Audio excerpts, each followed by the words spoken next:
Hindi pahihintulutan ni Pangulong Rodrigo Duterte na mamayani ang kaguluhan at terorismo sa bansa, partikular na sa Mindanao. Ito ang kaniyang naging pahayag sa pagdiriwang ng anibersaryo ng National Bureau of Investigation kahapon.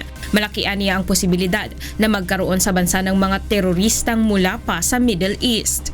Because once the terrorists of the Middle East are deprived of a land area, a real estate where they can sleep, stand on, or just simply sit down, they would wander to other places.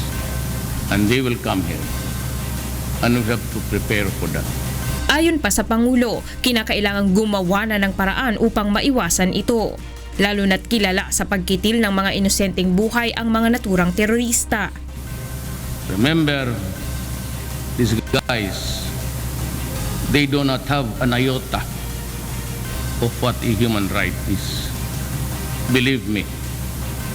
So we will have a calibrated thing here. I will not just sit down and allow my people to be slaughtered in the name, for the sake of human rights.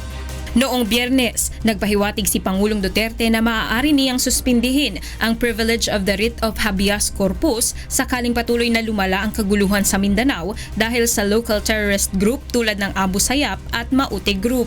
Kapag nangyari ito, maaaring magpatupad ng warrantless arrest ang pamahalaan.